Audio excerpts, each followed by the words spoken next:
I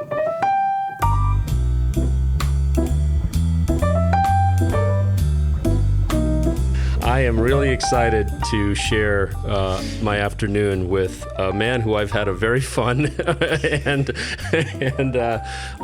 let's say varied experience with over the last few years, and now who I consider to be a real brother in union service and fighting to make our union the best that it can be, and that is Pete Antico. Welcome, brother. Hey, thanks. It's nice to be here under lockdown.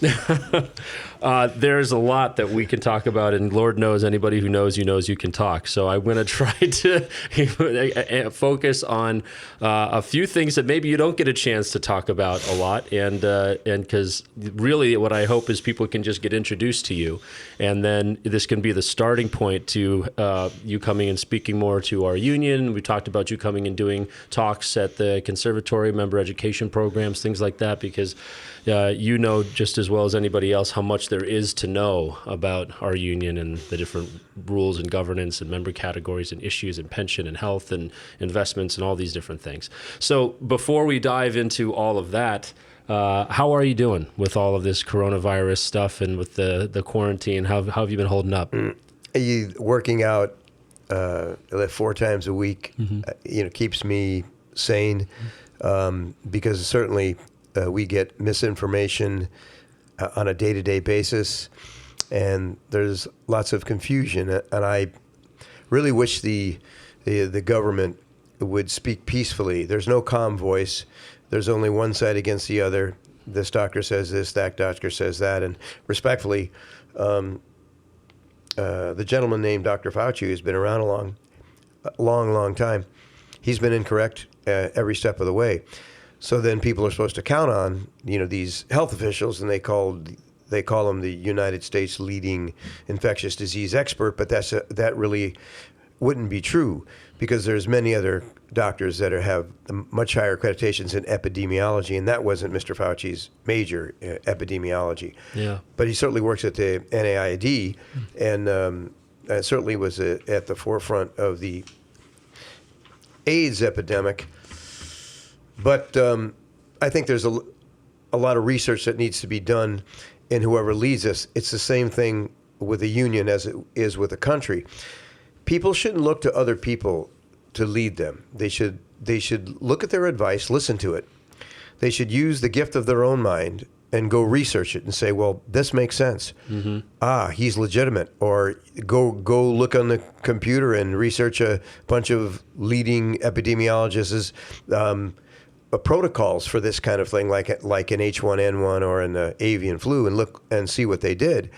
And it was fascinating to me that no one ever quarantined healthy people.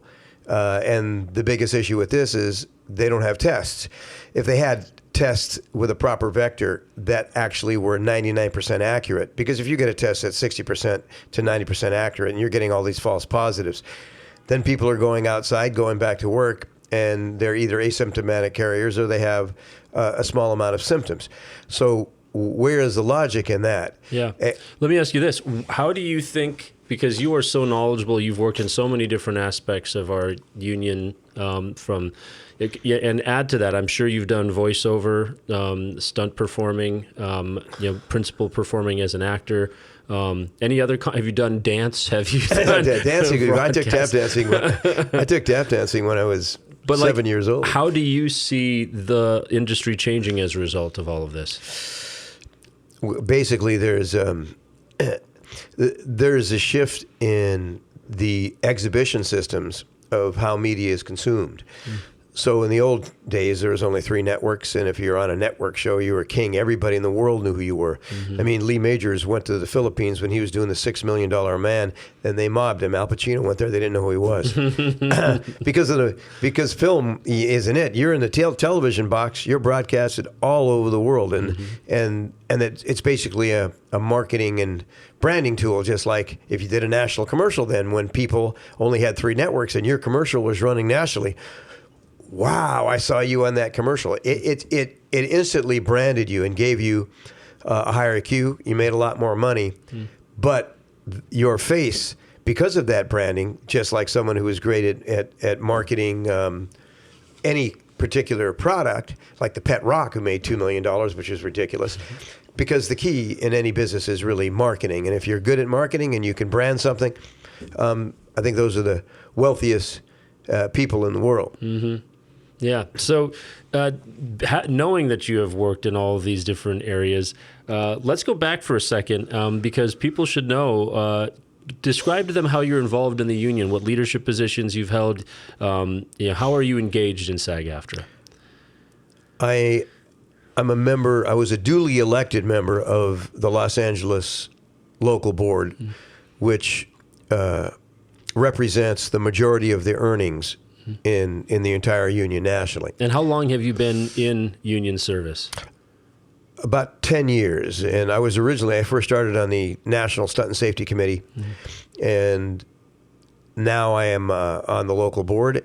I am the chair of the Los Angeles Local Technology Committee, and I am the co-chair of the Stunt and Safety Committee. These positions are only effective if you can get a group together cognitively and come in and make motions that will actually work to the benefit of the membership. And there's a lot of bureaucracy. I mean, I've made motions 6 years ago that were kicked up the ladder to legal, and the bureaucracy of the Screen Actors Guild just stymies it. Then it matters who's running the national board, because if you make a valid motion and it gets kicked up to the national board and it benefits all the people, it depends which political party is running the union at the time, because if they like you, they may vote it up, and if you don't stand for their ideology, they vote it down, which is extremely disappointing. So I want to get into that political aspect of it, because I know how engaged you've been in that. But before we get into that whole discussion topic, let's get to know who Pete Antico is just a little bit. Where were you born? I was born in Queens, New York. And how did you end up in L.A.? Well, my father had a printing business, and he moved it out to Los Angeles when I was growing up. Mm-hmm. And how old were you when you moved here? 7. All right. So do you consider yourself a New Yorker or Angelino? Well, it's very difficult because I identify, my whole family's from New York. So are they still back out east? Except for my immediate family, everyone else is back east. Yeah. Okay. So you do see them often? I used to see them all the time, but the last year to 2 years, I've been extremely busy traveling and working. So it's been a bit less, and it's interesting that I haven't worked in New York in a couple of years, which is strange because I usually used to get back there and work all the time. What is your immediate family? Any brothers or sisters? Yeah, I have a brother and a sister, and lots of cousins. Where are you in the mix? Are you the youngest, oldest? You're in the middle. You're in the middle, the peacemaker. Yeah. Lots of Guidos in my family. Yeah, what is your, I assume Antico's Italian? Is that Sicilian? Sicilian, yeah. Uh-huh. Well, it's actually half, this is the way it works. It's half Sicilian, half Italian, because my mother's Napolitan and my father's Sicilian. So no Sicilians ever say they're Italian. No Italians ever say they're Sicilian. And anybody that's Sicilian will understand that. Do you speak Sicilian or Italian? I speak a little bit of Italian. Yeah. Yeah. Well, great. So how did you get into the entertainment business? Interesting story. I was in college. I went to California Lutheran University. I was on the track team there, and I was studying political science, and my professor wanted me to go to law school. But I had a case of Tourette Syndrome, which is pretty bad at that time. And the athletics were the only thing that gave me a release that I can feel like I fit in to society. Because in high school, I ran track, played football, baseball, and wrestled. Mm-hmm. And I tied for first place for the league in the pole vault, and I pole vaulted in junior college, which was great fun. Played baseball as well, and then ended up going to Kalu, and then went to took some courses at UCLA in the writers program. But how I got into it was a good friend of mine who was a fireman in Ventura knew this guy who lived on a boat, and he said he was a stuntman, and I was like, my last year of college, he goes, stuntman, man, that sounds like fun. What do they get to do? I mean, and he goes, well, his wife got eaten by the shark in Jaws. I said, really? I mean, the naked woman that got pulled down? He said, I said, I'd love to meet him. So they took me down to Ventura, and I met him, and he was like, I want to say a miniature version of if he was tall and had dark hair, he'd have been James Bond, because I mean he was extremely fit, blonde, and had all these tigers and lions and bears around him, and he took me out in the wilderness, and I was walking with a lion and the Lincoln Mercury cougar. The cougar that was actually in the commercials, and I'm just walking with him and his girl Susan Bacalini, who was the girl from Jaws, and I mean, I don't know if you've ever been up close and personal with a lion, but I mean, when you just touch his body or pet his tail's a muscle. I mean, it's like it's a little bit different, because you realize how mortal you are. Mm-hmm. Anytime you go into nature and at 20 years old, it's like I felt like so vulnerable and going, my God, the mortality. I mean, nothing is more powerful than nature, and everyone must bow to the God of nature and the nature in God. I think we're seeing that on a daily basis now. Yes, we certainly are. So I met him, and then he recommended me to a stunt school, a guy named Paul Stater, who was the stunt coordinator on The Great Race and The Poseidon Adventure and these huge movies. And he lived at the beach, and he had this school in Santa Monica, California. And I got enrolled in this stunt school, and I went there for like a year and a half, and then I got introduced to a guy named Terry Leonard from Monty, and Terry Leonard is a legend in the stunt business. And he was a sec unit director on like Apocalypse Now, and he was a stunt coordinator on Indiana Jones and the Temple of Doom. I mean, he duplicated Yakima Canutt's famous stunt of jumping on horseback and jumping from horse to horse off a stagecoach, and then falling underneath it to the back. And pushing himself up on the rear, and then he did it in Indiana Jones on a truck, and I mean Terry is a phenomenal individual. Anybody would be lucky to know him. He started on John Wayne movies, and his experience and expertise in the film making world is brilliant, and he's just a brilliant addition and a treasure in our business. So I was very fortunate, to meet him. And the first movie I worked on was 1941. It was Steven Spielberg, and it was in the USO fight. And I was standing around, and Terry goes, "Hey, Pete, grab that chair, break it over that guy's back." and that was my first stunt job on a film. And how I got in the union, Taft-Hartley, because I was working as an extra in the SEG, Screen Extras Guild at the time, for a year. Mm-hmm. And coming as a really high-level athlete and getting into the Screen Extras Guild was quite an experience. I didn't really take to it too well, because the assistant directors, it was such a hierarchy that they treated extras like garbage. And I never stood for that, and they didn't understand who's this rebel, because respectfully, I mean, there's a couple times I told these ADs, "Hey, shut the fuck up, or you're going to be smelling out of your ear."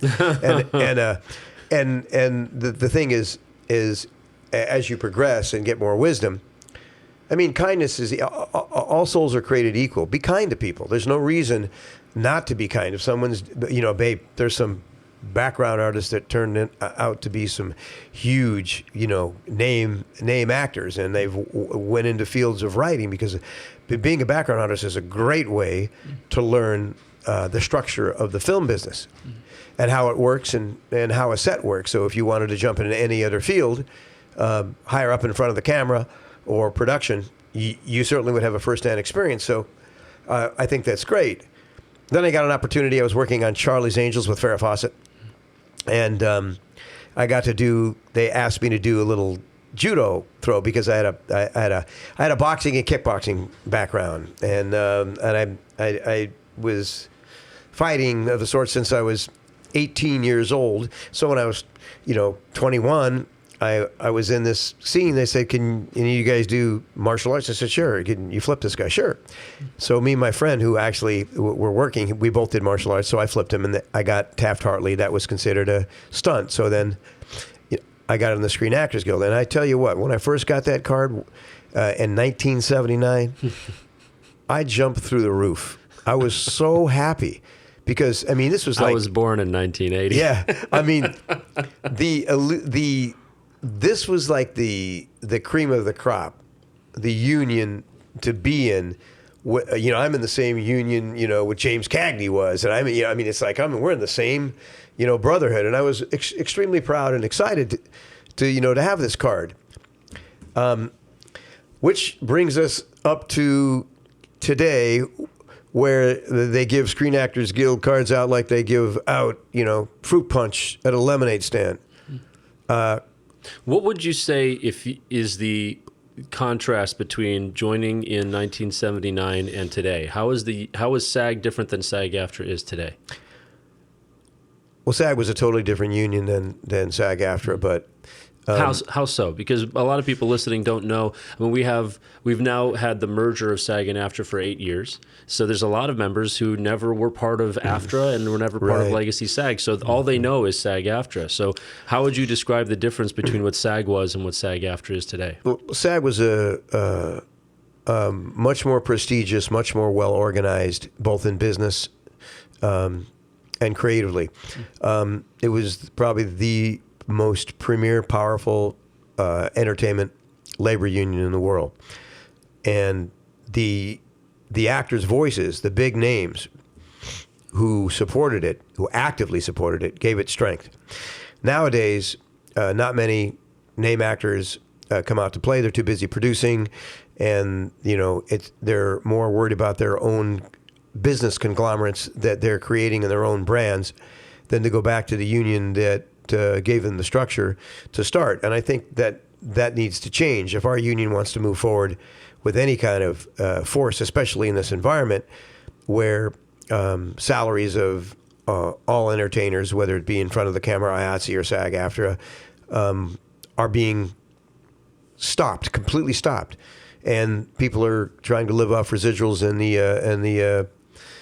the meager amounts of money that the government is throwing at them. But that doesn't support the pension plans, or that doesn't support your health plan. And in order for a union to operate, there's two things. It needs to support wages and working conditions, number one, and number two, a good pension and healthcare system. Those are the two main reasons to be in a union. And if those go away, the union will just dissolve. Now, you've worked with a lot of high-profile performers over the course of your career. What do you think is the reason why a performer who succeeds beyond a certain level stops identifying with their brothers and sisters of SAG-AFTRA as much and now identifies more as a producer and somebody who is actually would sit across the table from us as opposed to at the table with us? That's a hard question. It's like you start out, or you can start out as a background artist, you're fighting for people, then all of a sudden you become a lead on a TV series. And all of a sudden they're trying to say, oh, we can't afford this, and we'll cut these 3 background artists out. And you're going, wait a minute. I mean, you're paying me $125,000 an episode. You want to cut these 3 guys out that are, making $120 a day? Or at the time it was like $60 a day. Mm-hmm. So that part of it is should be factored in, because when you're only as good as your weakest link. If you took care of the entire background community, and a lot of people will disagree with me, but if you take care of the background community and make sure that they're well protected, they're proud, they can come to work, and they can eat they can have the same food as the cast, the SAG players and the stunt people, they could be treated as equals, as human beings. It's more humanitarian. Mm-hmm. The kinder and the better you treat people, the more they want to break their butt for you, and that goes that starts from the top down. You from the producer to the director, you start treating people with dignity, and both monetarily and as equals, because you tell them, oh, you got to go in that room, you can have your snack, your potato chips and whatever, and your apple, and it's like it's not dignified. Now, When did that start? Because what I'm also interested is you said you were a member of SAG, the Screen Actors Guild. So one of the areas, so there's the book that I read called The Politics of Glamour, which is the history of SAG up until about 1987, and it ends around the time SAG was absorbed by SAG. What was SAG, and how did it end, and why did it get folded into SAG?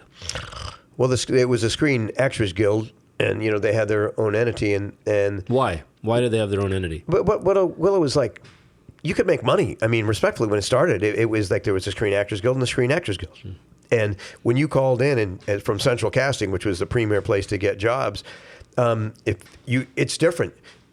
Can you ride a horse? Yes, I'm a decent horseman. So you'd get a job riding a horse. But you get a bump for riding a horse. You wouldn't get your normal rate. You'd get more money. And don't forget, in 1979, 1980, 81, 82, the value of a dollar, the purchasing power, was a hell of a lot more than it was now. So it was actually valuable. And I think it started as, I think a daily was like 200. No, I think when I started it was closer to $380 or $400 a day. Wow. I mean, which is like, wow. And if you got a good adjustment, or you're a background artist and it was $50-$60 a day, and then you got a silent bit, which meant it's when the camera keys on you, or if you're a waiter and you walked up and the waiter, can I have this drink, and the background artist goes up and hands him the drink, and they smile and nod. That's called a silent bit. Is that what people call a featured? Yeah, background featured. It's called a silent bit, bit featured. But then that'd be an extra $50. And then if you worked in smoke, they'd give you a smoke check. Another $20. I remember way back when, if you drove your car and you had your car in a scene, it was $35. What's insulting now? 1980. Well, a lot of those rates haven't changed. My God, right? that's what I'm saying. I mean, here you are in 220, 40 years later, and I think a car check is $2.50 more than it was when I did it in 1979. So if you think your union is protecting you, I mean, respectfully, factor in the rate of inflation. Okay, so that brings up an interesting point, because I've been going through the contracts with friends of mine for the last year, and we've been really touching upon this concept of pegging everything in the contracts to scale, because every number that you have that's on its own, like a meal penalty, whatever, if it's not tied to scale, then you have to renegotiate increasing every single independent number in the contract, as opposed to saying, all we need to negotiate is scale, and then everything is some fraction of scale. So a meal penalty would be 10% of scale, or the blah blah blah would be 2 times scale or half scale, and it would give us so much more power in our negotiations to do it that way. But you might want to add the real rate of inflation on that, because, I mean, when you're running things like a car check, if you ran the rate of inflation against the purchasing power of the dollar year on year, I mean, you're going to be getting $250 for a car check, and $500 if it's classic. Why not? Why shouldn't people be making $250 for the car? They say, well, our budgets are so high. Well, how much is enough when you have big films that are, $100 and now $200 million? I mean, that's ridiculous. I mean, I believe if people are doing independent productions and they're $1 million and they're $2 million, you can make allowances in those contracts if the background person or the actor wants to work on them. We have contracts now where our rates are less. It should be the same, but it would be at the artist's choice whether he chooses to work on that or not. Also, I've always had an idea for years where we should change our entire model and do profit participation, where the key grip and the cinematographer, every department would have their units, and you could work for a bit less, and then you go with box office breaks. So if the movie makes a lot of money, then there's a bigger stipend paid to each department that's distributed to all the members. It's like taking ownership of your film, because the bottom line is that, like Tom Cruise, when he does a film, smartest thing they ever did is get box office breaks. I mean, how does it benefit the studio if you pay a guy $20 million, the film flops? He still gets his $20 million, goes to the next one, gets another $20 million. So instead of doing that, you're going to say, if I was running a studio, I wouldn't pay an actor more than $5 million. I don't care who he was. I don't care if it's Brad Pitt, any of them. I would not pay anyone more than $5. And I'd say, hey, you share an interest in this. You do the press, I work with the director, work on the screenplay with the writer, make this film the best it can possibly be because it's on your back. Great. So as the film increases in value, as it continues to make more receipts, you get bonuses. And let me tell you, if a film made $100 million and you could lower the budgets going from a cast of paying $65 to $70 million in cast, and instead of doing that, you're paying $10 million in cast if you have a big cast, and then you can afford to pay the other actors more than scale, because it's certainly unfair when you have brilliant actors, and it's like a lot of my friends in The Irishman, Martin Scorsese, all these actors that were on series, highly accredited character actors, they paid them scale, and they say, "Oh my God, I'm so happy to be in the film with the great Martin Scorsese." That's unethical. That's treating actors like garbage.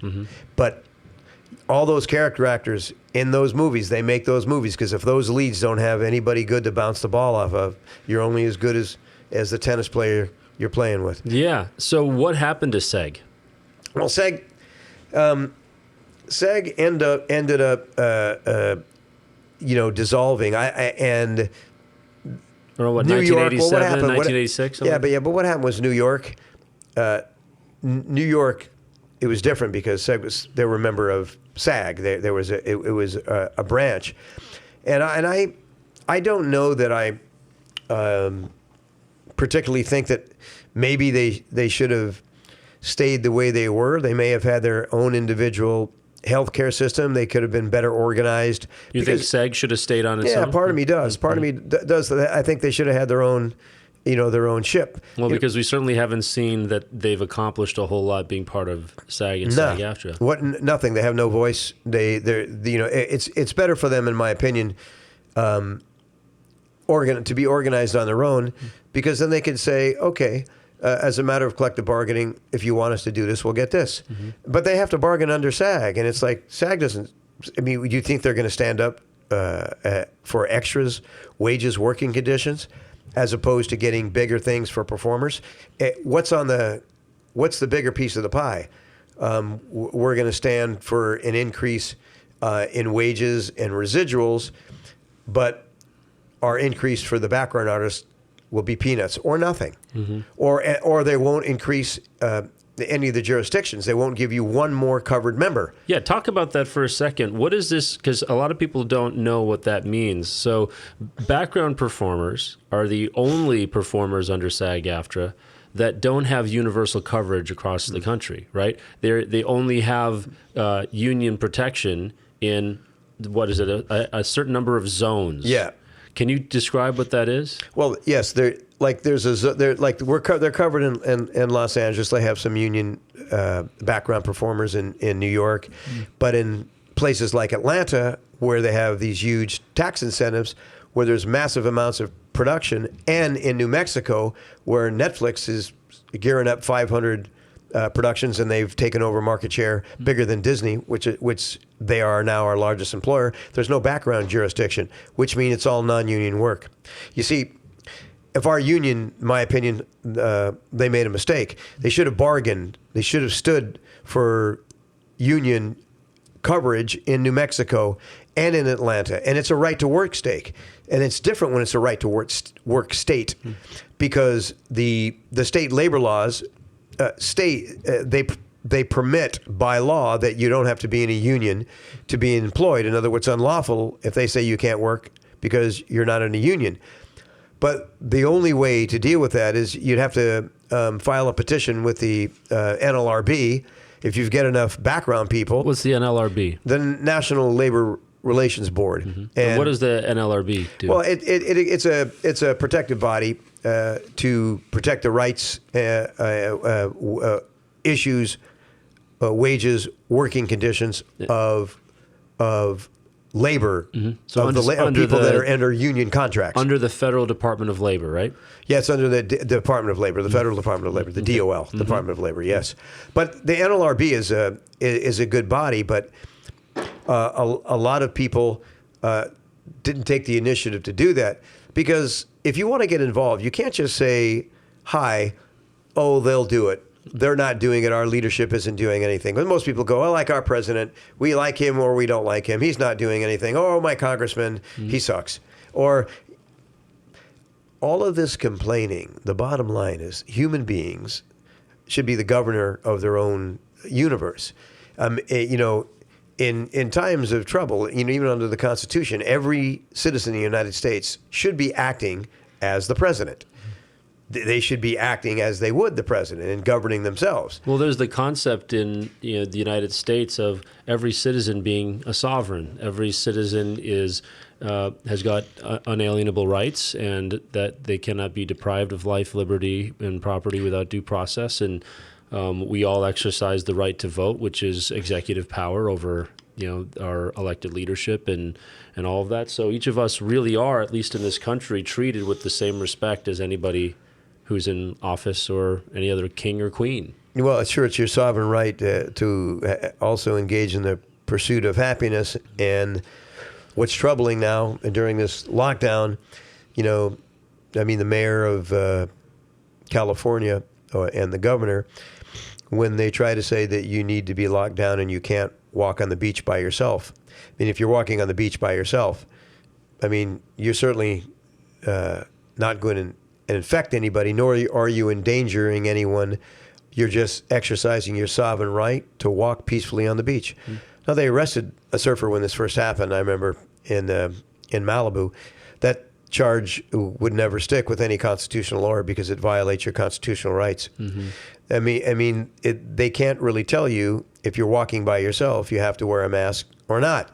Because the bottom line is it's your sovereign right to breathe the air. And if I decide that I don't believe that it's good for my body to wear a mask because I'm not breathing properly and I don't want to breathe my own carbon dioxide in, which weakens my immune system, I'm going to make that decision. If the government was so righteous, why don't they tell people that it's illegal and we're going to fine you if you smoke cigarettes? You can't smoke cigarettes in public because if I get near you, I'm going to breathe that smoke, and that's going to affect my health. Why don't they go and write citations to all the candy stores, to the supermarkets for selling all the poison they do to people with high fructose corn syrup? Why don't they make that illegal? Why don't they make it illegal to sell sugar frosted flakes to children? Why isn't that illegal? Because if the government wants, it's a slippery slope they're talking about. This has brought up a whole interesting conversation around, what are the limits of personal freedom when they impact other people? And I'm certainly somebody who tends to favor us being having the rights to do whatever we feel we want to do as long as we're not infringing on the rights of anybody else. But now that line is getting blurry, especially with something like this COVID-19 crisis, where people are making the argument that, you going out and doing something is potentially going to impact other people. And so that there has to be a different, standard now for personal freedom versus being part of a society, being part of a civilization. Which I think would be it's going to be an interesting conversation to see play out here in the country. But returning back to the topic at hand, so I want to bring back something that you said earlier. Is it something that I can't remember if you told this to me before or whether someone else told me, but you brought up Tourette Syndrome.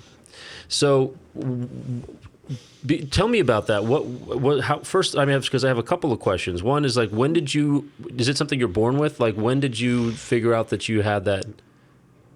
I had symptoms when I was 7, and nobody knew what it was. They actually, at one point, wanted to get me an exorcism. They thought I had some demons. Yeah. Were you raised in a Catholic family? Yeah. So at 14 years old, my cousin was a chiropractor in New York, and he gave my dad an article from a guy named Gilles de Tourette, and it was about these symptoms. And we read it, and it described everything I had. So I went to the City of Hope Medical Center, and so I had geneticists there, and he said, "You have Tourette syndrome." I was so happy, because my dad didn't. It was tough for me when I was a kid because my dad just thought I was fucking yelling and screaming and doing all these things, and I could control it. What were the symptoms that you were Oh, having? you know, I had some tough ones. I mean, the definition is a biogenetic neurological disorder that causes an excess amount of dopamine to go off in your brain and your neurotransmitters misfire, causing uncontrollable urges within your synapses within your body, and thought patterns. It's the best way to describe it for me is like there's a radio in my head, and all the frequencies are jammed, so I get all the signals at once. But these are urges. It's that your body doesn't move by itself. It's like you had the most horrible, huge itch to scratch on your face, and your hands were tied behind your back, and you couldn't do it. You're just boom, and then when you release the urge, then the movements come. But it's an interesting phenomenon because medication for this is pretty severe, and they gave me some for 3 weeks when I was a kid. It's called haloperidol, horrible stuff. And me from being such an athletic kid, I was sitting on the couch drooling, and it was really hard for me to breathe. It was like, What, it just like made you a zombie or something? Yeah, and I was really, I felt it was so devastating.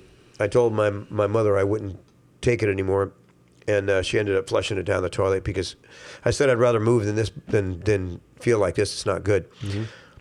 But the beauty of this is that I went to a cognitive study in New York 2 years ago that was dealing with an experiment on dealing with 10 different people that had Tourette's, and we all had it pretty severely. And out of 11 people, 10 got rid of about 95% of their symptoms.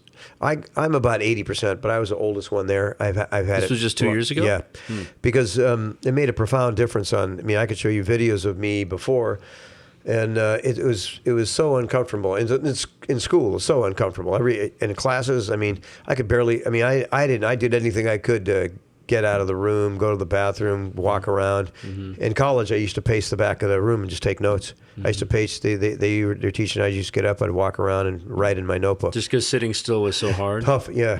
I mean, I remember at the time getting a B average, and I never took home a book. If I took home a book, I'd have got all A's. But I. Is that also why you got into athletics too? Because it allowed you to get that energy out? That was a brilliant release. I mean, getting out. I mean, Jim Eisenreich has Tourette's. He was a professional baseball player, and there's a lot of people. There was a goalie, I think, for Man United, big ass-kicking dude, played goalie.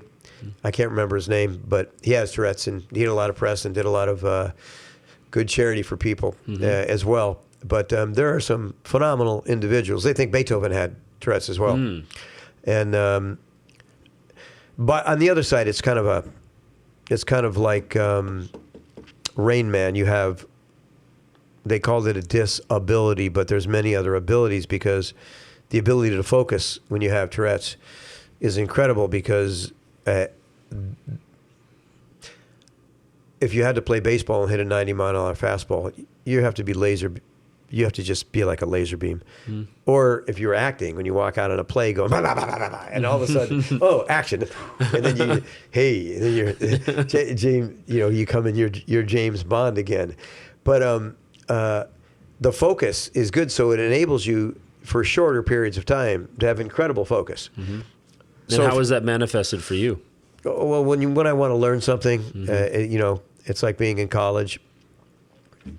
I can retain and read a lot because when you learn, if you're learning something that has a profound effect on your life, if it was finance and you wanted to learn, I can move money across in trading platforms and understand how the real estate market works and understand how this monopoly board works, and you can actually profit by it. Or you're studying nutrition and you're thinking, if I understand these particular things, I won't have to depend on the word of people who don't, or doctors who are not trained in it, and go back to nature and go back to listening to how your body works and then studying that. There's great wealth in that because all of the medicines from the world are really from nature's pharmacy, which is the Amazon rainforest. And Big Pharma gets their drugs there, or gets the compounds from their drugs there. Then they patent it instead of just opening it up and sharing it with the world, because in our interdependence, like Nikolai Tesla, if he created free energy, instead of doing that, they destroyed everything because they wanted to charge money for it. But people are waking up. The one good thing about this forced meditation, I call this lockdown of forced meditation, is people are finally waking up to the fact that there's no wealth in the material. It's only the spiritual.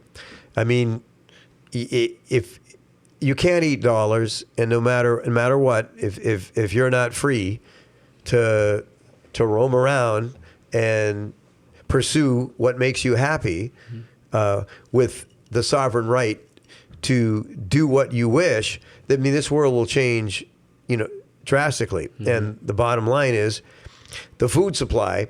We have to start getting more conscious about destroying the rainforests, which are the lungs of the planet and provide in between 20 to 21% of the precipitation that travels around the globe by way of atmospheric rivers. And that's the most important issue I believe that we're facing as a race today, which needs to be spoken by. I mean, the only guy that said it was a guy named Tom Steyer from California, who's a billionaire environmentalist. Marianne Williamson was also speaking about it. But when you get caught up in politics, they have to stop with this, Republican stuff, and one side hates the other. You have to be very careful, because it stops you up from stilling your mind and taking a journey on the inside and getting connected with your Creator and all beings. Because when you do that, you understand that we are connected, and if our ecosystem continues to get destroyed, we might have 100 years left, maybe, of food and water that would circulate, because the Atlantic Ocean provides precipitation. That precipitation then gets breathed in by the living, breathing rainforest, and through its leaves, it throws out massive flying rivers, miles and miles wide, that were much larger than any river on the Amazon on the ground. And those rivers are now getting thinner and thinner and thinner. And if they ever become extinct, we have less than 100 years. So that is my focus in this life. Yeah. Well, so just finishing up on the Tourette's part of it, because I think it's such an inspiration to other people who may have a similar, you call it a syndrome, Tourette syndrome?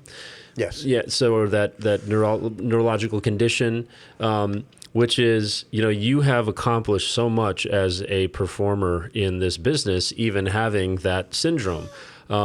How do you feel like it's been a challenge for you, or do you feel like it hasn't much been an issue for you? Like, how has it affected your pursuit of your artistry? It was a challenge when I first started trying to get an acting agent. They thought I was on cocaine and all this shit. Fuck you, I'm not on cocaine. It's very difficult. I mean, doing stunts was a beautiful thing, because the community is like a bunch of professional athletes. It's like being on a football team or a track team. I mean, you got quirky people from all over the world with crazy athletic ability, learning, teaching each other our strengths and specializing in things that we do best, and then learning the other things to the best of our ability.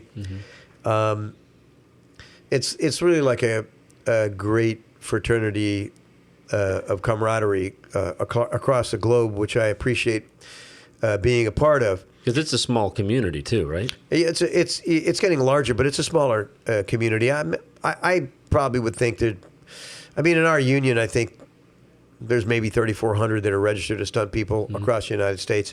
I think maybe 1,000 of them make a living.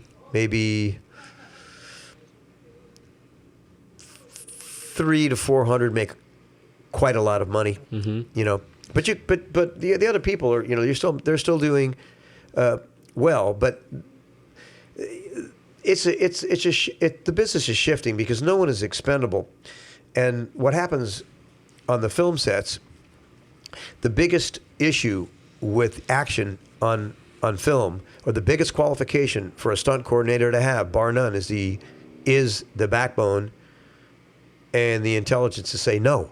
Because if some big producer or big director is yelling and screaming, we have to get this shot now, or the producer, we have a budget, all this garbage, and they're shooting actors for dialogue for 11 hours, all of a sudden they want to do some high-level pieces of action in 2 hours, and that coordinator has to say, we'll do it when we are prepared to do it. And when we get prepped up, we may get one shot, we may not. And if we don't, we'll do it tomorrow morning. That's it. Or this is unsafe. This wasn't prepped. You're throwing this curveball at me now. If in order for me to make this happen, we have to prep it properly to make sure people are safe. If you can't do that, I don't care if you can jump a motorcycle 200 feet or fall 200 feet from a building. That doesn't make you a coordinator. A coordinator has to have an eagle eye, calm view, and understand the big picture, and understand how it is to make a film, both to write and produce and direct those actions, and understand how all the departments work, from the grips, the effects, to the DPs and the camera department and the rigging. And you have to oversee this and know what it takes to prepare, and then be prepared, and then execute. And don't let anybody come off your game. Yeah, from learning about the different member categories in our union, found there's some similarities between the stunt community and the dancer community, and even the singers and recording artist community, because actor performers, principal performers, we get agents or we submit ourselves, and so that's how we get connected with work. It was real news to me that there wasn't that same kind of structure in the stunt community. And dancers, some of them have representation, but a lot of times the choreographers are the ones that are choosing who to include for dance jobs. In the singer world, it's the vocal contractor, and then in the stunt community, it's the stunt coordinator. And I think you're the one who taught me this, that there is actually no training program or any accreditation that can tell you that this is a qualified stunt coordinator. So it ends up being a relationship game where people learn who the safe stunt coordinators are that have that approach that you talk about. And those stunt coordinators know the stunt performers they can rely on that are good at specific types of stunt work, have those specialities. So it's definitely a relationship business, and who you know, and trying to hustle and go to sets and introduce yourself to stunt coordinators. When I heard that stunt performers have to go crash sets to talk to the stunt coordinators, I thought that's got to be a lie. That's got to be crazy. That's how I started. That's why I should make up things to get on the lot at Universal. I had a meeting, this, that. I just whatever you can to get on the lot. And that's how you did it. You had to meet them and hustle them.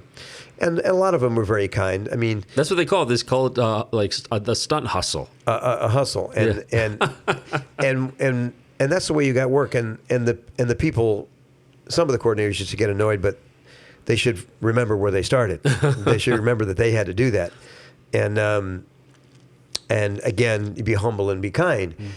But it is true that a director can hire a guy that works as a crew chief at McDonald's, and you can he's a stunt coordinator the next day. There's no qualifications. Anybody can hire anybody. It can be nepotistic. Why is that the case when the stakes are so high? Well, it's just pure ignorance. It's just ignorant. The bottom line is that you can't be a rocket scientist unless you understand math theory. Now, in order to understand math theory, you would have had to go through, algebra, trigonometry, calculus, statistics. You have to go all the way up the ladder and pass all those courses. So in our business, there should be an apprenticeship program where people would get paid to be on the set, put in a program where we can do that. The problem with our union is it's too bureaucratic. And if I could just do it direct and cut through the bureaucracy, Conrad Palmisano tried to do it 30 years ago, and we couldn't get it passed. It was supposed to be a rating system, like you'd have a system there'd be A, B, and C. If you start out, you're an apprentice. You can work for any stunt coordinator that'll hire you. You can learn, certain things, and they can hire you. If you're a second-tiered guy, you can work for any coordinator. And if you were coordinating yourself, you could coordinate yourself because you're responsible. But if you wanted to go to the top tier, you'd have to go through an apprenticeship program and understand at a deeper level and have enough time on the set and enough experience from doing different pieces of action that you would understand the responsibilities of safety for cast and crew and stunt people, and creating and developing all of the action design on an entire television series or a film. And that still needs to be done. I mean, we just implemented a 500 days to be on SAG-AFTRA's list. I mean, really, it's got no teeth in that deal, and it's meaningless because no producer is going to hire you because looking off a SAG-AFTRA list. Nobody.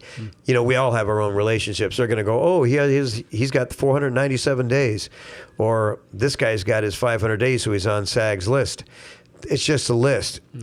The only reason I supported it is because we needed to get something in the play, because there's not one safety provision written in the collective bargaining agreement, not one. It's not even required for an ambulance to be on set when there's a major stunt going on.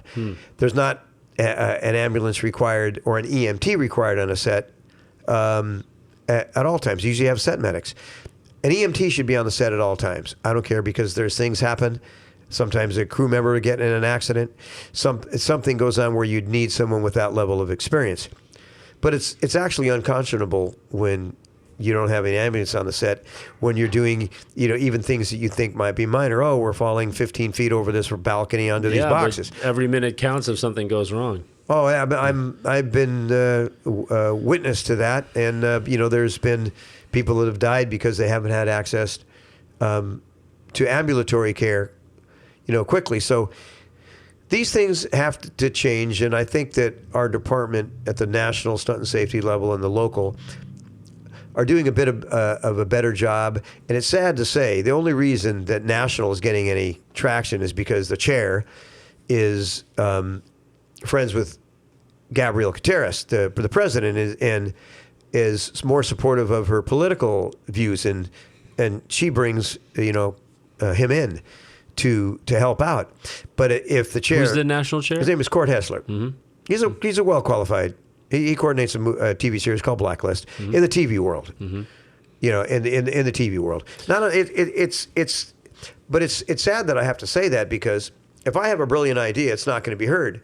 But Court is correct in saying this, that he can move more issues forward because of his position, and he's using it to do so. Now we just have to upgrade what we've started to make it a legitimate apprenticeship program, because respectfully, the argument on the other side, the deaths on the set have been on the A-list coordinator's watch. A-list, plenty of experience. But respectfully, they didn't say no.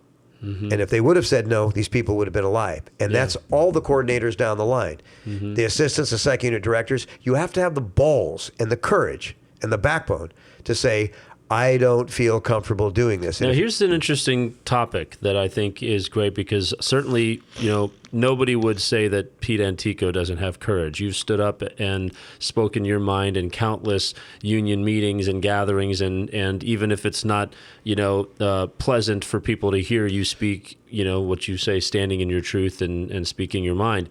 So the question becomes, why is it that so many people, I mean, I'm sure this is a broader conversation about our public, in general, but why are so many people fearful to stand up for what they believe is right? I have been personally experiencing now over the last couple of years that for whatever reason, so many people, performers, even member leaders, are just afraid to speak up for what they know or what they believe to be right. Why is that? Where did all this fear come from? In times of universal deceit, telling the truth is a revolutionary act. The issue is that when you stand and speak the truth, you're speaking truth to the illusion of power. And if it's not the way the mainstream is going, I'll give you the best example I can think of. if you're in a sound sleep and somebody wakes you up abruptly, what does that do to you? Shakes you. Get annoyed, though, don't you? Yeah. Mm-hmm. Yeah, so when people are sleeping and you wake them up, Mm-hmm. the first reaction is to get annoyed until they think about it. Mm-hmm. And then they keep looking and listening to what someone is saying. And even though a lot of people want to discount it, just like they do now, and Democratic and Republicans, though Trump said this, Schiff said that, and then both sides go off equally. They get angry equally. So what's the truth? So if somebody wanted to be controlled, it's very simple. All I know is they have to say that to that group or this to that group, and they all react the same way. So that's what really being controlled is. I mean, they think they're free, but that's really slavery. Right, because they're not feeling free to speak their mind regardless of how it's received by, a group that they want to fit in with. Well, two things. If I like chocolate and you like vanilla, I don't have the right to degrade or attack your being, your divinity, and you don't have the right to attack mine. But what happens in the country is that if you like Trump and you like the Democratic side, both those sides are basically F you, well, you're an asshole, and you're an asshole. But really, they have to understand the practice of energy and frequency. Because if I'm putting out, if I can't speak against your position, I'm not speaking against you. And I've spoken out against the actions of our union of Gabriela Gutierrez many, many times of the structure. I will not speak out against her being. Her being is still divine. But if I can attack her policies all day long. Yeah, I make the same distinction when I write, things to the members where I say I'm only speaking about anybody with regards to their union position. I'm not commenting on them as human beings. I'm not commenting them as artists, as people. They're all probably loving mothers and sisters and moms and, I said that, like daughters, etc. It's like, yeah, I don't know a lot of these people personally, but I know them in the context of their union activities. And so that's what I can comment on. And that's what I try to frame and constrain my comments to that portion of their lives. But it's very hard for people to do that, for people to perceive that you can be critical of them in one aspect and that you're not commenting on their entire life. Well, let me correct you. You're not critical of them.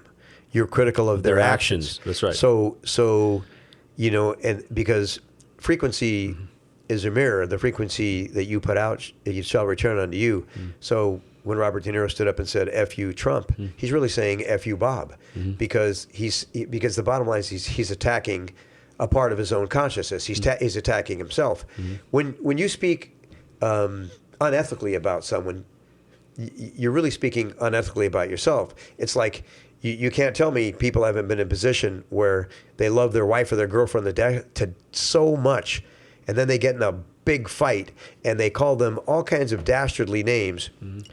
And it feels horrible, even though you're angry, it feels horrible because you're calling somebody that you love and cherish those names. So you're really calling yourself the same. Because if you're with somebody that are the diabolical things that you're describing, what does that make you? A person that accepts and lives in that same diabolical morass of actions.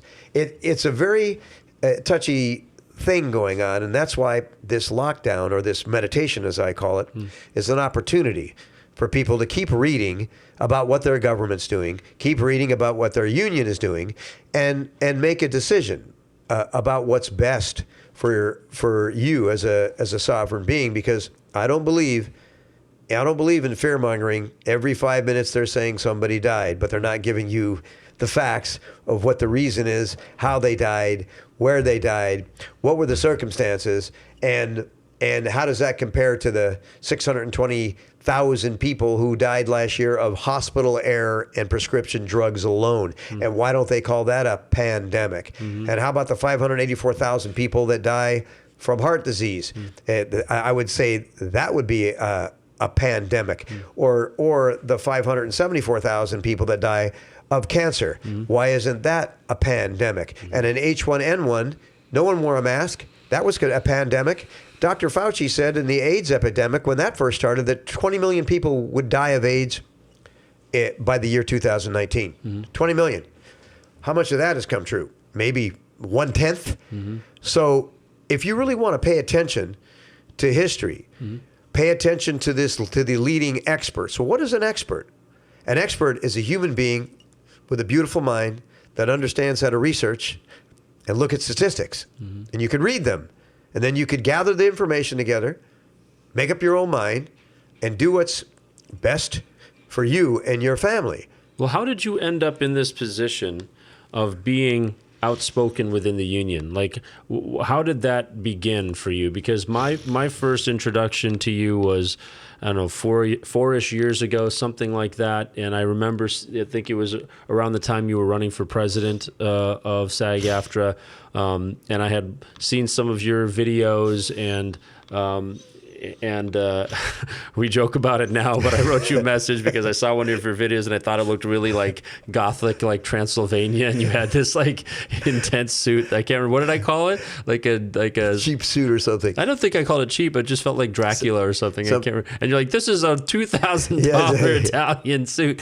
But then it opened the door for us to communicate, and since then I've gotten to know you in the context of our service to the union. And I just want to say, just for everybody listening, how much I respect and honor you for all of your years of service, how much you put your money where your mouth is, the time that you spend, the care that you take, how much you care about this union. I mean, certainly I want to get into why the hell do you care so much? But the other part of that is like, how did you get into service and become this kind of outlier, this person who's constantly speaking up about things? I mean, through my travels in the film business, I mean, at an early age, I worked with Steven Spielberg. I worked with John Milius, who wrote Apocalypse Now, who ended up being a mentor as a writer. He was quite a brilliant mind. I've worked with and doubled Don Johnson, Sylvester Stallone, Al Pacino, Robert De Niro. And to me, I mean, being Italian and Robert De Niro or Al Pacino, two of the most brilliant, celebrated actors in the history of cinema. Respectfully, I mean, there are some brilliant actors from London, Anthony Hopkins, Klaus Maria Brandauer. I mean, there are some beautiful actors. Sir John Gielgud. There's actors all over the world that I love to sit and watch their process.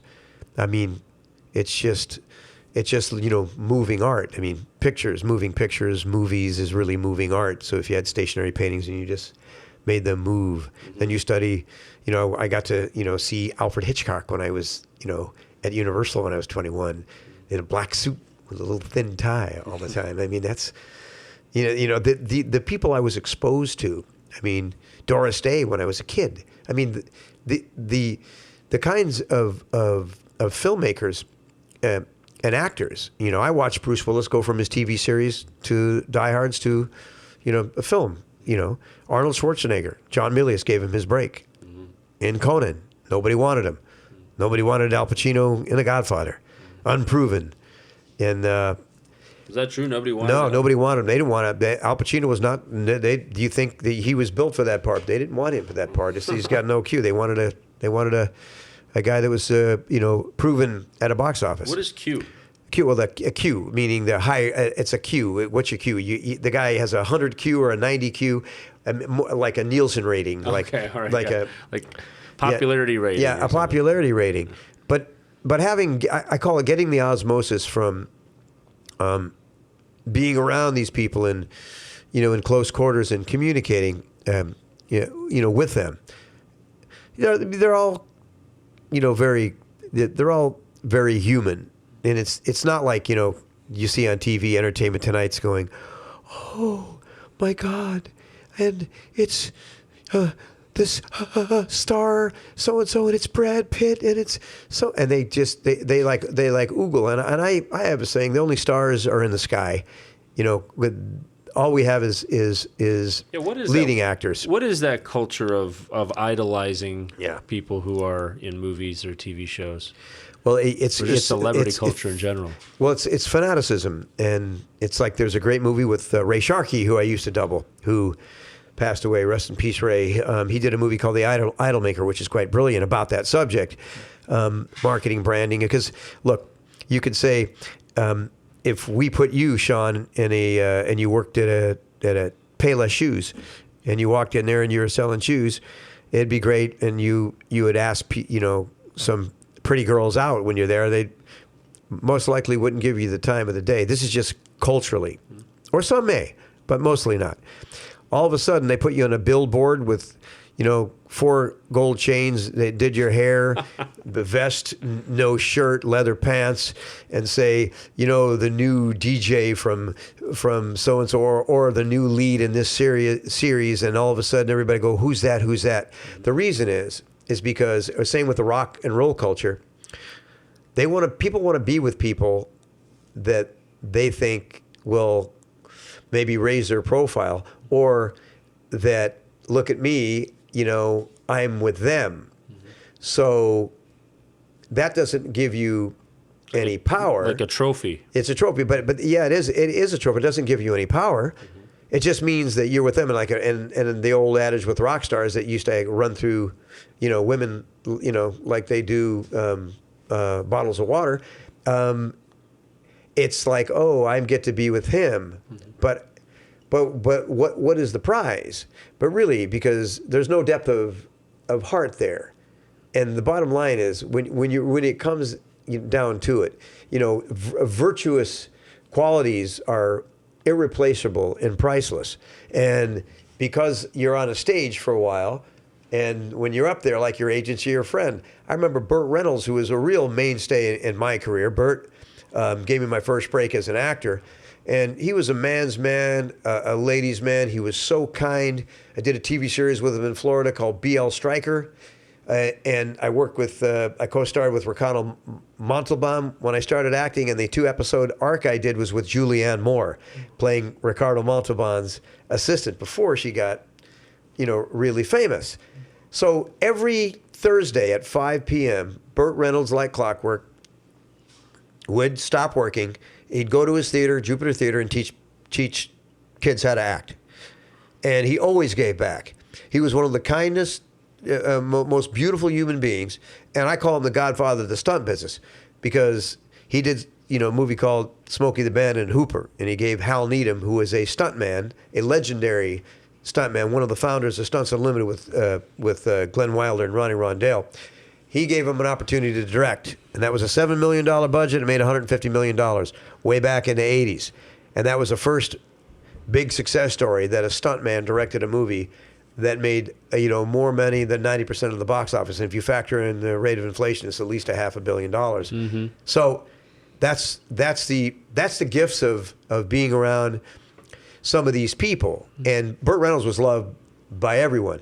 My point is, William Morris, he made 3 bad movies he was just doing with his friends. They dumped him.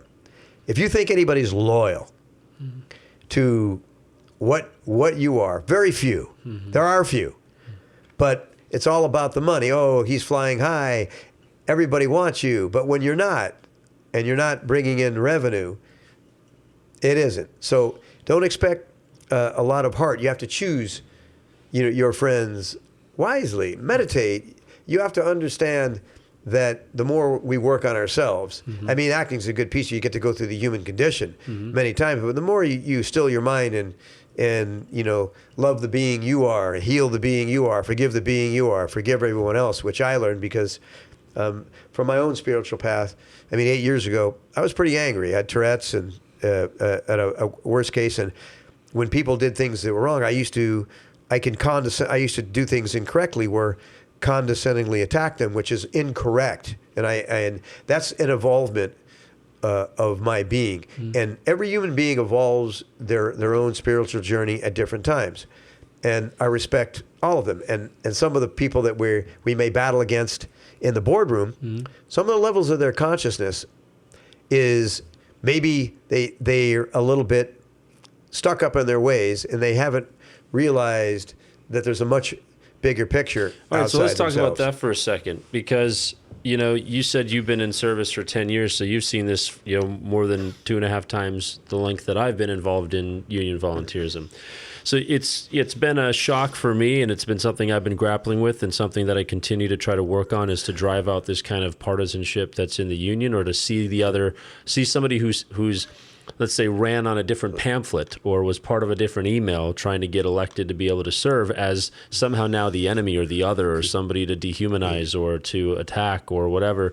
So, I also believe that most people who got involved, let's just say those that are part of political parties or leadership that we may disagree with, I'm sure, I would hope or think that when they first got involved that they were like us. They had ideas, they were idealists, they wanted to accomplish something, they worked very hard to make it happen, and that what has happened in their cases is just now that they've been in power for so many years that they've kind of become what they originally were against. It's like you become the worst parts of your enemy or something. So I guess from your experience, has it always been the same, or have you seen an evolution between the way the union was run and the personalities and these political parties? Like, has it changed over the last 10 years, or has it always been the same battle? There had been a battle, but it was a bit different because a group of concerned actors went off on their own to try to make sure that they bargained better deals. And though I'd like to think everybody's intention is to do so, but the problem with that is you really have to stand for it. You can have anything in your life you're willing to have stood for having gotten, but if you don't go in there with a strike authorization and say, you either give us a fair and ethical contract based upon the real rates of inflation, based upon the year-end financials for Netflix, Google, Apple, ABC, NBC, CBS, and studying all the metrics of the ad revenue, and then study all the vertical corporations, because there's only 6 major corporations that own every media outlet, like Paramount, Viacom, then from Stars Network. When you really run a guideline through all the media, then you have 6 major corporations that are really negotiating against you under the guise of all these different studios. We're negotiating with Fox, we're negotiating with Universal, and we're negotiating with Sony Pictures Entertainment, MGM, Warner Brothers. It's really not that way, but you have to come down to we're all human beings. Now, I remember during the commercial strike, if they didn't honor their labor agreement, it would hurt a lot of commercial actors and deprive them of qualifying for health care. Now, if you're in California and you call yourself a liberal and you have a company in New York and Los Angeles, and you're saying that you don't want to honor your contract, and it could throw 20,000 people or more off of health care, and then you bang the drum and say, I support universal health care. No, you don't. You don't, because would you want your family not to be protected? So, within our contracts that we're dealing with, one of the biggest things that I fought for is pension equality. And if our members really knew how they were getting screwed in their pension, they would storm 5757. So tell them, what are you talking about? Well, our pension, our Screen Actors Guild pension plan was founded, and it was only, the participants were only the members of the Screen Actors Guild. In I think 2001 or 2001 it started, but 2004 was the year that we decided to save money, and so we put the staff on the Screen Actors Guild pension and health plan. How did that save us money? Well, because they had their own plan, and they said, well, if we put them on our plan and swallow them up on our plan, then we wouldn't have to pay so much out of pocket for their plan. To like a third party, external party. Yeah. And originally, it was a bit equal, and our accrual rates were 3.5%. What does accrual rate mean? Because people talk about accrual rate all the time. Okay. What does that actually mean? Accrual rate means this. you first have to start with a pension cap. A pension cap is $225,000 per employer for SAG members. That means if I work for 5 different studios and I make, I'll just use the figure of $200,000 for mathematical ease, that's $1 million in earnings. Now, the pension, the accrual rate was 3.5%. So, I mean, your pension would accrue at that rate. So on $100,000, that's $3,500. On $200,000, that's $7,000. So that's how much money would be put into your pension so if on a you yearly earn basis. $200,000 from 5 different studios in a year for $1 million. Yeah. At 3.5%, that means you would earn $35,000 towards your pension. Correct. What does that mean? Does that mean that $35,000 is put in a bank account somewhere and that it earns interest, or does it mean that you get $35,000 a year for the rest of your life when you retire? Yeah, it does. So well, they put it in a holding company in the pension. And obviously, our pension is subsidized, and until you're, let's say, at full retirement at 65, that money that you earn goes in and pays other people that are retired. It's a subsidized plan.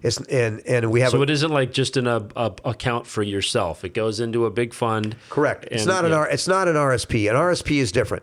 RSP accounts. What does that mean? RSP is a different kind of a program. It's a program where when you start working in a company, any money you earn, whether it's $5,000, $10,000, $20,000, $50,000, $100,000, goes into an account specifically earmarked for you. It's your personal account. They do that in Canada. Is that like a 401k or something? Similar. Yeah. It's a retirement account, but it's put in an account for you. No one else can touch that. It's not a defined benefit plan.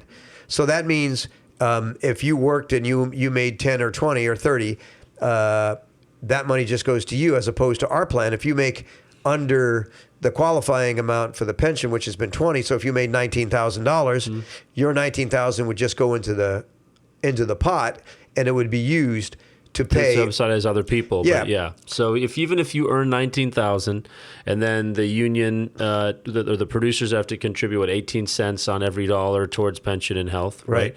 And so that doesn't go towards you. Nope. You didn't qualify that year, so all of that pension and health contributions is just going to support other members who are qualified. Correct. And there's something that's called low breakage when you make under. Now there's some people that make over. They have one employer, they work on a TV series, and they make $500,000, and the max is $225,000.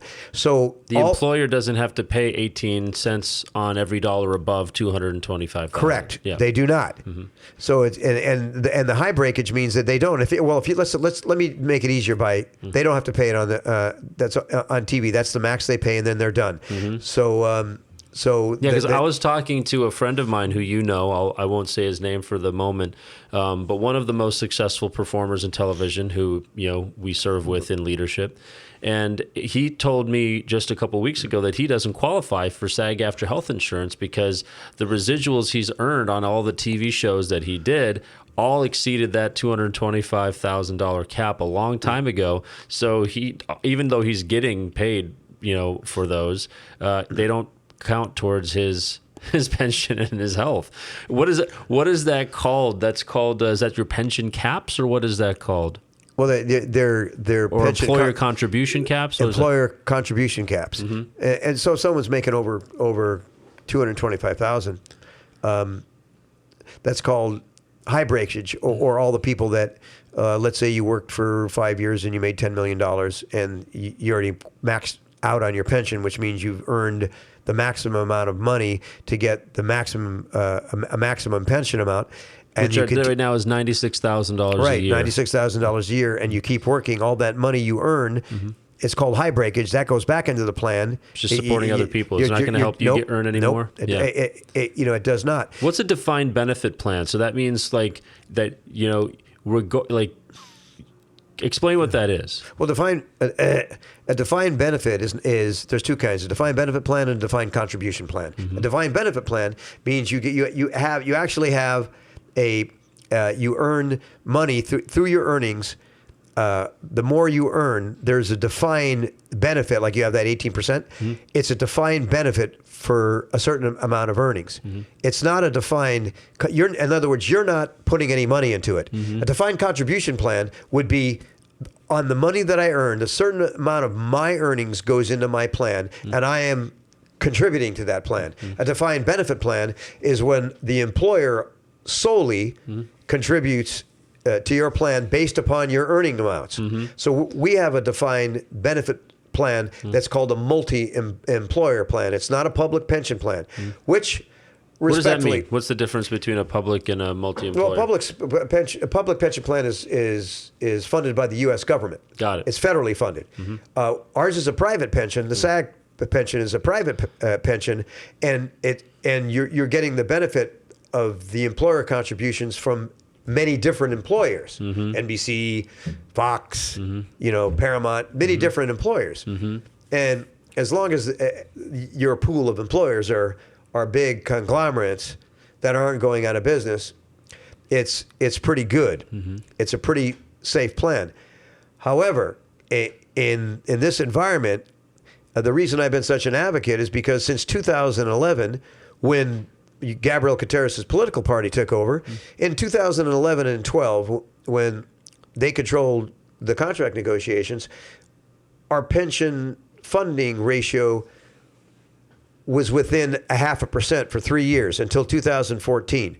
And in 2014 to 2020, in the midst of a 320% stock market boom, the biggest in the country's history, our pension plan funding ratios went down 1.5% to 2% per year, which evidences poor contracts, poor residual negotiations, and contract giveaways. And then the thing that's so disconcerting to me is that every time we negotiate a contract, the leadership, this is unprecedented, it's a historical deal. Last year's deal was worth $200 million, and this year's is $250 million. But what they're not telling you is that 13 presidents of the biggest media corporations made $260 million collectively between 13. And they're also not telling you that you have to factor in the rate of inflation on that contract, because no contract could be a gain unless the purchasing power of the dollars that are allegedly gained can purchase more goods and services than the contract terms in the 3 years previous. So right now we're negotiating a contract at 220. So let's say our contract was 200 million last year, and we get 250. The purchasing power of the dollar 3 years ago, up all the way up to now, because of the rate of inflation, goods and services cost more things. Cost of tuition, the cost of food, the cost of gasoline. So how much did we really gain, if anything? Yeah, because if those basket of commodities, went up 8%, because people don't understand. A lot of people factor in the rate of inflation by the government, that normal federal 2% a year, but they don't calculate it correctly because they back out food and energy. We eat food every day. We have gasoline, oil, electric, natural gas, and so you have to food. use something like the Consumer Price Index or something. Yeah, the CPI is the Consumer Price Index. You have to really run it against orange juice, milk, eggs, lean hogs, across the gamut. Some are up 2%, some are 8%, some have been 15%. Soybeans a year went up 22%. Yeah. So if you're running that and you're putting products in food to get a true economic number, and the truer number, in my opinion, would be closer to 7%. But if you want to factor that in, to that, you really earn. I mean, I believe in the last contract we earned nothing because the rate of inflation ate up any alleged gain they got. Because this is a trick, a sleight of hand. You can't tell people it's groundbreaking because the value in dollars is worth more. You have to understand it's what the value of those dollars. That's the key. It's not I just got a $50 raise. Well, if the rate of inflation has eroded that $50, so I can't buy as much or only buy the same goods and services with that dollar as I could before. How's that a gain? It's not. So let me ask you this question then. Why is it when we have a union, when we employ so many staff, when we have been around for 90 years as the Screen Actors Guild and now SAG-AFTRA, so much time, energy, money is spent. Why isn't our union more effective at making sure our pension plan is well funded, or that we get really great working conditions and compensation? Why is it that we have seen a decrease in our ability to make a living as opposed to it being preserved or even being enhanced with all this money and time that we're spending supporting an organization that's supposed to fight for those things? Well, our system is broken, and respectfully, we have a lot of actors running our union who have no expertise or no training or no education in economics, finance, nor corporate business governance. And then you have staff people who are supposed to be, it's in the legal structure of a member-run union, which we are supposed to be. Why have a member-run union? Why not just have a staff-run union? What do we gain by having a member-run union? You have a member-run. The gain of a member-run union is how it in its original intent by Jimmy Cagney, because actors know what terms and conditions are best for actors. Now, in the spirit of that, if they actually stood for that, that would be great. But the problem is when you get to the upper level and you get to negotiations, you're negotiating against multi-billion-dollar corporations. Now, respectfully, what is Gabriel Kateris or any of those people are going to do sitting there against people that are from Harvard, Yale, in the field of negotiation and corporate structure? If they had a backbone to say, no, I'm sorry, we won't accept that, and they knew the power they had, and they actually joined with the Writers Guild, they actually stood side by side with them because their contracts have been in regard to their packaging fees, which there's no law in California about packaging. And respectfully, the agency law says you only can take 10%, but there's no language for packaging. But I mean, in any other business, it would be flat out extortion. But the actors now have an opportunity to stand with those writers because our contract now will be, with their writers' extension, will end at the same time. And if we stood with the writers and actually negotiated a fair residual package, because a Directors Guild, they got a 50% increase in streaming, that goes to one person, a director. If we got that, it could go to 20 to 50 to 100 people. That doesn't do anybody any good. I mean, we would need a 4 or 5 or 100% increase in residuals to make a dent in it. What you mean by that is, like, it goes to one person. They may have negotiated a 50% increase, but that's the director's cut that goes up by 50%. But when in SAG-AFTRA, even if they increase the residuals by 50%, it's spread out amongst so many performers that we actually see very little increase in our own individual checks. Correct. That's why writers' residuals, usually they have 1, 2, or 3 writers on a project. They get a big residual because it's as if they had to split it between 50 people. And it would be much less. You would think that the residuals for the performers whose likeness is being used out there should get at least as good of a residual as any director or any writer when it's our faces that are out there that are being monetized. Sure, but there's a difference between the DGA is a very well-oiled machine. It's very well structured. Well, why isn't SAG-AFTRA a well-oiled machine? The difference is when you have actors and who are great human beings, there are some that are very, very, very educated.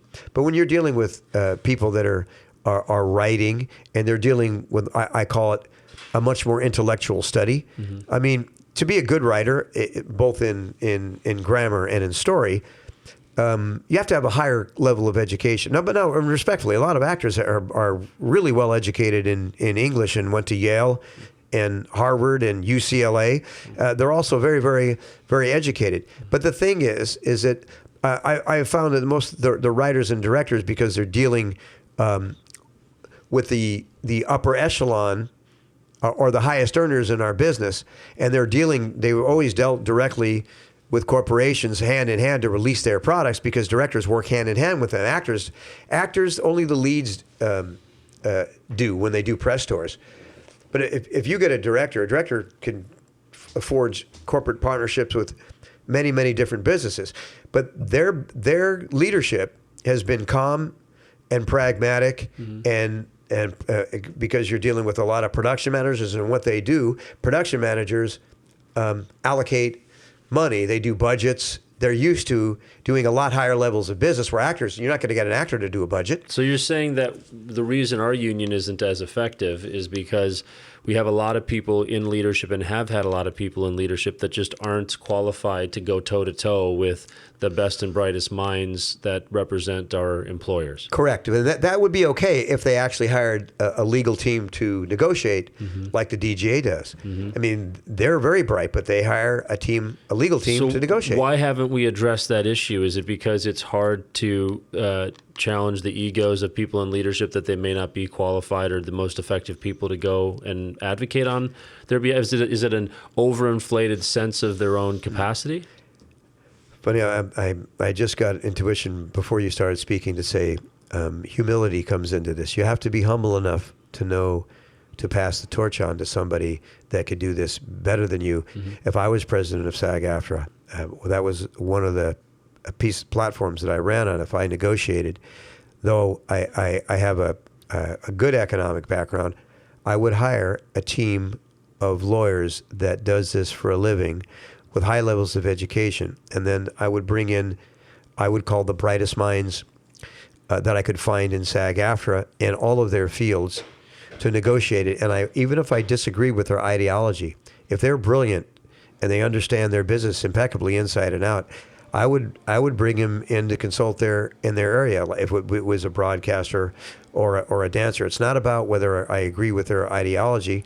I would want to know that they would be able to best serve the contract, which would be the highest good for all the members in that particular category. And then you go to the best interest of the general welfare of the entire membership. Yeah, why did you run for president? So you ran for president in the year 2017. Yeah, not in 2015 or 2013? No. Yeah, so what was behind your desire to run for president in 2017? I was involved in a group, Membership First, and how did you get pulled into that group?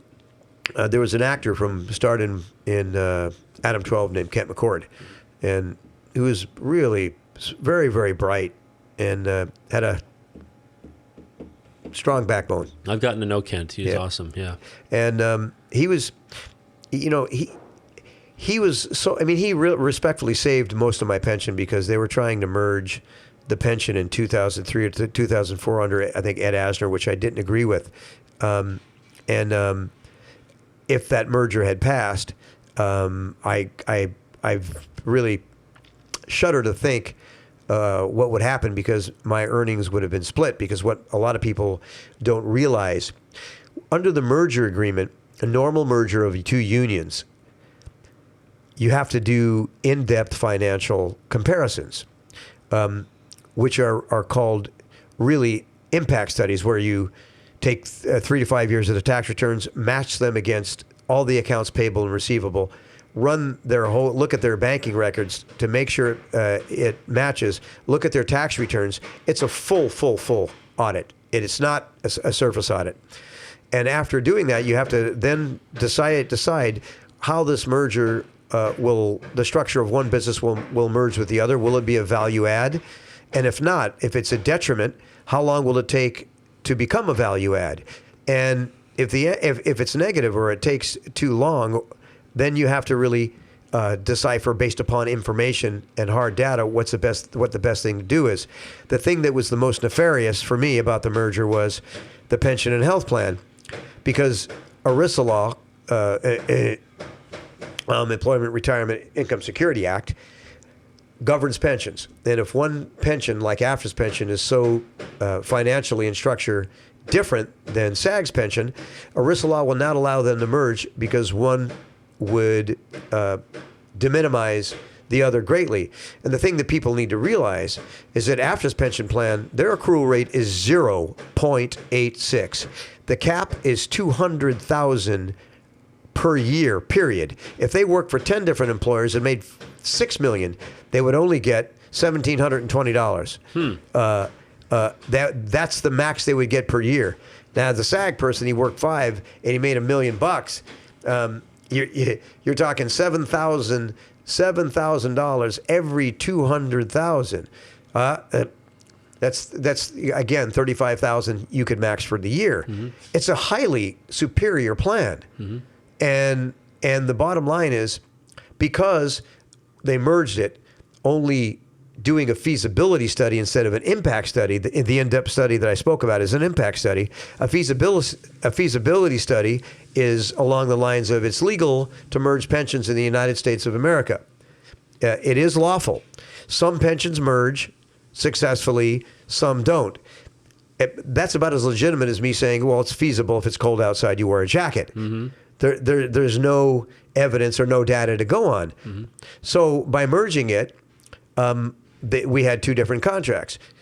And then they had to rearrange it to keep AFTRA's pension plan afloat, because SAG was still vastly superior. So then they ended up allocating 43% of monies on a certain structure of television and films to AFTRA, and 57% going to SAG So to keep if them I'm afloat. understanding it correctly, and this is what I've heard over the years, is that, AFTRA was going financially bankrupt.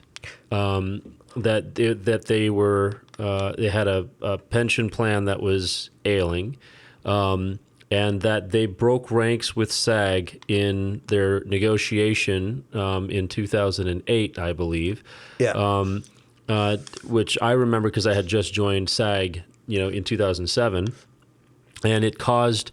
And since they broke ranks with SAG, where they had always negotiated with SAG jointly for that contract, they basically went and undercut SAG in a contract deal with the producers, which caused a flight of TV shows away from SAG contracts to AFTRA contracts, which essentially forced the merger because SAG needed to save its own work and its jurisdiction. Right, without a unit clarification lawsuit, because there had been 12 lawsuits on jurisdiction between SAG and AFTRA, and the Screen Actors Guild won 9 out of the 12, and President Howard refused to file one, and respectfully, even when Alan Rosenberg was president, I kept asking Kent McCord. I said, what's going on? He says the national board, it's being blocked, and this still bothers me. You say that's a lawsuit between SAG and AFTRA to clarify their jurisdiction. Correct. So if AFTRA is taking a TV show, a series that's normally SAG's jurisdiction, you file an action called a unit clarification lawsuit and let the courts figure it out. And had SAG filed that and won, there would be no merger. It'd be because SAG would have just took the jurisdiction, and AFTRA would have went bankrupt. So was the justification for doing that just a desire to save AFTRA at all costs? For me, if I was to speculate, it appears something deeper and darker was going on to me, because you have to look at it pragmatically. In AFTRA, in my opinion, from seeing the last Pricewaterhouse audit, I mean, even Jonathan Handel did an article about it and said, they had these fraudulent accounting practices that, if are not addressed, there was a lot of loopholes that could be fraudulent. And then they had 11,000 members listed on their books that didn't exist.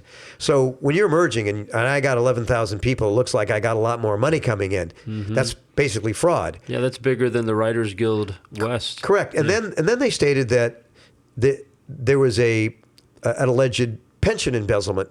So Duncan Crabtree, the lead counsel at SAG, said, nope, there is nothing wrong. We stand firmly behind Bruce Dow and Karimi Nadar. And that was right when they were trying to push the merger. Well, that was incorrect. There was an FBI investigation. AFTRA had 11,000 members on their books, which was not disclosed to the general membership. If the members would have been apprised that these two nefarious issues were going on, would they have voted up the merger? I don't know. If they were informed that if they did so, that AFTRA would have to, or SAG would have to bail out AFTRA's pension plan, and they couldn't be merged because of ERISA law, and they couldn't merge the health plan in a in a proper manner that would benefit most people. Because I tell you, everybody that's pro-merger, look what happened with the health plan. And Craig Simmons, the whistleblower, his FBI report, because he blew the whistle on Creamy Nader, and he actually said there was much greater than $20 million. So there being was embezzled. an actual embezzlement. There was an embezzlement. Creamy Nader. Here's the weird part about it. He embezzled. They said the amount was $2.5 million, but he said that he didn't pay taxes on kickbacks. He was getting kickbacks $700,000. So he got a $200,000 fine. I read the case. He got a $200,000 fine, and they didn't put him in jail. Now, there was $2.5 million in embezzle. Bruce Dow was caught with about $56,000 of misappropriation of funds, so he paid it back. Nothing happened to him. No jail time for that. But where's the rest of the money? Chubb Insurance paid back the $2.5 million, but they didn't do. So $2.3 million is just out there and just. Well, no. He had to pay 200 back. Yeah. So Karimi paid 200 back. and Bruce paid 56 back. Yeah. So and the union got its insurance to cover the loss, but then there's where's the rest of the money? Yeah, exactly. But it's not even that. Where's the rest of the money? Chubb paid it back. But because that was the loss. But according to what the Department of Justice stated. Now, when the Department of Labor does audits, to my surprise, when I had questioned them, they don't do audits forensically. They do only take the statutes of a contract, like the pension, the laws that govern the pension. They'll look for irregularities, and like they found irregularities where our trustees were spending too much money. They had to pay back for $756,000 a couple of years ago that our trustees were caught misappropriating those particular funds. David White said that wasn't true, but the DOL found them guilty of that. Again, insurance paid that back. And I'm thinking, well, wait a minute. If you're a trustee, and you might as well, go to Hawaii and spend the money, because if you get caught, the insurance will take care of it and nothing will happen. Mm-hmm. Why weren't every one of those people that are trustees fired is what I want to know, because all of them should have been fired. Mm-hmm. And why is there no transparency? It just seems like, one of the things that I've noticed is that it's so easy to spend other people's money, right? Like if it's not coming out of your pocket and you've got all these dues coming in, you have all these performers who are not engaged in their union, not overseeing anything. There's just such a temptation. It's so easy just to take money, spend money, especially if you don't have to be held accountable. It's kind of like when nobody went to jail for the 2008 economic crisis and all the banks got bailed out. And it's like you're basically saying, we will reward you for being speculative because you won't have to pay any price for that. Goldman Sachs was shorting the housing market as they were selling their clients long. The SEC caught them. They fined them $500 million, but they profited 1.5. Right. So for their crime, they got paid $1 billion. Yeah, right. So that's, it seems like in our union, that's a potential risk, is that it's just easy to spend the members' money if you don't have to be held accountable for that. So just to clarify here, so essentially, so it sounds like the idea was to save AFTRA at any cost, no matter how much it cost us. There was, financial, mismanagement. There was embezzlement. Their pension plan was ailing, and then it feels like, and this is what I've heard from others, is that even though SAG was the dominant and most prestigious of the two, that SAG-AFTRA looks a lot more like AFTRA than it does the old SAG. That we've become kind of AFTRAtized. Is that an accurate statement in your view? It's very accurate, and the thing is that SAG operated fine. Its finances were in much better position. So than why did we were. get AFTRAtized? Is it simply because those that successfully got the merger accomplished were more AFTRA friendly, or was it the fact that AFTRA had so many locals around the country that exercised more power over the merger process? No, there's a misconception in business. A lot of people are always saying stronger together. That's Alexander the Great, or unity and strength in numbers. Alexander the Great would disagree with that statement. He defeated armies that were 10 times larger. Why? Because he had an infrastructure, strategy, and a plan. If you build a house without a foundation, I don't care how many stories it is. It could be a behemoth. It will come crashing down. The mistake they made is exactly that. they don't have a cognitive plan. And again, the actors that have run it have not been held accountable. So how is it that Ken Howard is running the union with Gabriel Gutierrez as one of the hires up, or the executive vice president? How is it that when that happens, and Amy Aquino was the secretary treasurer, they merged, and instead of renting the building that they had at a really reasonable price, that would have been perfect and plenty of space for both AFTRA and SAG in New York to move into, they went out and rented a Highline hoity-toity address in Lincoln Center, bought $1 million worth of Italian furniture, and then they couldn't sublet the building they were in, costing our members $7 million. Now, if you really think about it, our union could really use that $7 million now in this particular crisis. Not only did they do that, they wasted another $2 million remodeling the 7th floor of 5757 Wilshire, our rented office space, another $500,000 for the James Cagney room in a building that we don't own. And they were attempting to spend $1 million on this podcast studio, but a lot of that may have been on hold. And respectfully, the viewership of the podcast has been maybe 100 people a show, which is not a reason to build a studio. And I said in the boardroom, if you want to spend $1 million, let me go find a building. I'll go find a nice little studio space. You can buy a beautiful commercial spot. So SAG-AFTRA will have it forever. You can have a studio. You can hold get our broadcasters to do a labor radio show. We could create all kinds of things. Self-taping. We could create something that we own. So why waste that on a rented space?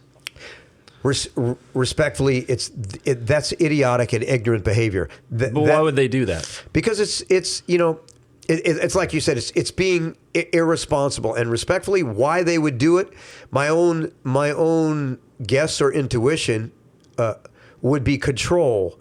It's idiotic to do what they want to do, because everything that they state they want to do that's benefiting the members have to take a good look at it, because it only appears to benefit their particular political party, and used as a marketing tool to keep speaking about all the good things that they're doing that continually destroy the general welfare of our pension and health and our wages and working conditions.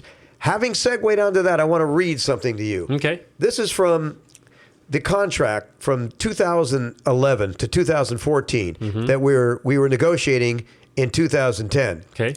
Now, since 1947, first-class travel was guaranteed for all principal performers. As of July 1, 2011, all domestic flights 1,000 miles or less will be rolled back to coach. All domestic flights 1,000 or more and international flights will be rolled back to business. It gets worse. International flights to Vancouver and Toronto in Canada under 1,000 miles will be rolled back to coach. First-class international travel between Los Angeles and Vancouver, even though over 1,000 miles, will also be rolled back to coach. 30-mile zone expanded to up to 45 miles. In Los Angeles, where actors used to be paid for their drive time, actors will be required to drive farther to work without compensation. The 30-mile zone has been expanded to 15 more miles to now include Leo Carrillo State Beach, Ontario Airport, Moore Park, Agua Dulce, and all of Castaic, including Lake Castaic, Piru, and Pomona, including Los Angeles County Fairgrounds. 400 to 500 background jobs lost annually. As of July 2011, a new side letter will roll back the number of covered background performers on CW shows. This new side letter, combined with no new numbers in New York, means a net loss of jobs for New York members. 2% increase in our daily minimums, lowest percentage increase in over 50 years. Pension and health, one-time increase of 1.5% in PH contributions from 15 to 16.5%.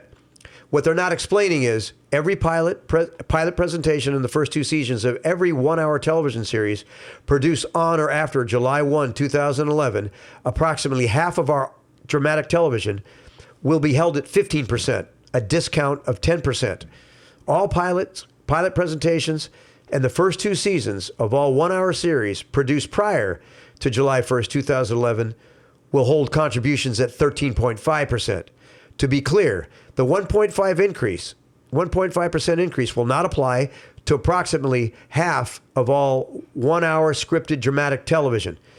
No change in decades-old DVD or lower P&H contributions. A 13.5% P&H deduction will continue to be taken out of our residuals, making the residuals even smaller, another area where pension and health wasn't raised. Not accomplished within 7 months prior to contract expiration. No equalization of SAG and AFTRA contracts. AFTRA's minimums are higher than SAG's and will continue to be so for at least another 3.5 years. As of July 1, 2011, AFTRA's daily minimum will be $855. SAG's daily minimum will be $825. New media, more broken promises. No increase in residuals. No elimination of free exhibition windows. No elimination of AMPTP's ability to produce non-union projects. No residuals for pre-1974 television shows streamed in new media. Further erosion in clip consent. Performance capture. No guarantee that unions hired for performance capture work will receive union coverage, i.e. minimums, residuals, pension and health in union productions. Background coverage. No equalization of X1 and X2 terms. LA background numbers are still drastically behind New York background numbers. LA only got 2 more in theatrical and 1 more in television. No increase in background zones. Areas like New Mexico, Chicago, and New Orleans remain non-union for background coverage. Airline pilots, nothing. In fact, our employers say they will cease to pay pension and health contribution to these SAG performers. Stand-ins, employers will be allowed to use stand-ins to do work that should be done by principal performers. This was the information of the contract we accepted that we opposed in 2011. These are just some of the giveaways that this opposition party has dealt. Stunt performers haven't gotten an increase in wages, except for the cost of living, the 2%, in the last 4 negotiations. Nothing. The only thing that we've gotten is a $200 raise in the flat television stunt coordinator contract. Nothing. The background performers, they said they had an increase, but only in CW shows when, respectfully, only 2 CW shows were being shot in the United States. It didn't affect the members here because all the rest were being shot in Canada. So when they're talking about increasing and incredible contracts, we gave away portal to portal. We gave away our travel positions that we've had for 60 years, which means on television, if I flew to Texas to do a show, when I jump on the plane, my contract starts. And every morning when I leave from the hotel, that's when my time starts, and my time ends when I come back to the hotel. Now, it's like you're all working locally. So if I flew to Texas, I would just get a $500 stipend of travel. I'd jump in my hotel room. They pick me up for work. I'd go to work. My start time doesn't start until I actually arrive on the set, and my time ends when I end on the set. So if I have to drive an hour to and from, those 2 hours are now eliminated from my weekly contract. And on a normal weekly contract, that could come into between $1,000 and $3,000 per week for a stunt performer and actors. That means you're losing all of that revenue on your pension and health contributions. So these things are addressed. And I'm going to give you one thing that no one's ever heard. There's a term called force majeure. Gabriel Gutierrez and Unite for Strength bargained that away a few years ago. Now, can you believe force majeure was bargained away? What does that mean? Force majeure means acts of God. Mm-hmm. We had force majeure in our contract. That means with this shutdown, we'd be getting paid. Because a lot of people have force majeure in their contract. Well, let's get rid of the force majeure terms and the clauses, because it's the same thing that I've been petitioning our union to not pay the rent at our building. Why? Because I believe it's, from my research, it's 70% in default. No one's paying the rent because they can't afford it because there's no business happening. So SAG-AFTRA, they're not working. I mean, our contracts are not working. And most of them, 90% of them aren't. So under the force majeure clause, you don't have to pay your rent. In fact, I would leave that building under those reasons, because it caused irreparable financial damage to our members, our pension and health, and we can't afford to be in that office anymore. And what should happen is they should move out of that building, purchase one. They should purchase their own building. Their rents now with parking is about $6 million a year. They should go and purchase a building and create a mortgage with half of that more amount of payment. It should be $3 million in a building that we own, that we create equity. And in this time, when the commercial market is defaulting and we have members that pay dues, it's not a function. We have dues paying members. And as long as members can continue to pay dues, we can make great deals with moratorium on payments and get something we own. And we should walk away from that building and do things to preserve our members. Because if we don't take cognizant, austerical measures, both in our structure and in regard to protecting our pension and health plan, our union stands a chance of going bankrupt and will have to be reorganized. And the most important thing that should be exposed on this podcast is that our pension contribution caps, let's talk about that, have been the same for 38 years. The contribution caps on television in hour shows are 24,500. I think on TV half hours, like 15,250 or 500. They've been that way for 30 years, up to the cap of 225,000 per year. So that's what you were talking about before. That hasn't changed in 38 years. Yeah. 225,000 for television and 232,500 for film. So what I proposed at a meeting, I proposed that we double them. So let's double the caps to 450,000.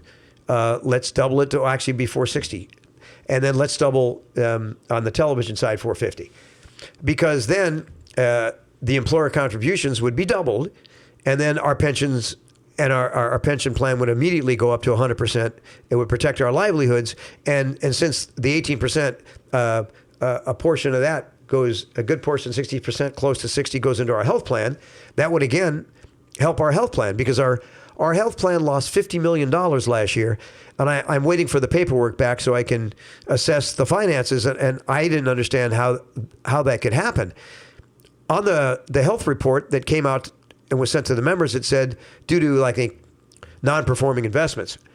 Well, respectfully, how could you have a non-performing investment when during the time frame that they're talking about, up to January 2020, the market is up 320% since 2009? I don't understand that. See, these are the things that need to be transparent and need to be investigated. Okay, so a couple things, and then we're almost at 2 hours, so I want to be, respectful of your time, and I teach actually in a half hour too. But I mean, I knew this would just be a starting point conversation to get people curious, for people to meet you, learn about you, and to begin the conversation. So, but a couple things that I'll ask you is, why do you care so much? Why are you so involved? I'm a kid that had Tourette's that everybody thought would have no chance at life. I jumped in this business, and this union enabled me to travel around the world, be accepted by humanity, create a fraternity of brothers and sisters who love me, and to see it torn down by people that may well have good intention.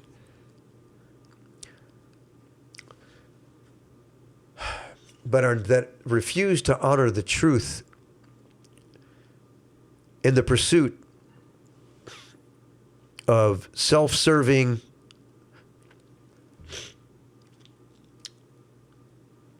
disingenuous illusion of power is heartbreaking. And all of them should be held accountable for the damage that they have caused, the members of this union. The other thing that is most important is that the leadership is a mirror of the consciousness of the people who elect them. The entire membership, most of them, are apathetic. We are all to blame. If this union goes under, it's all of our faults.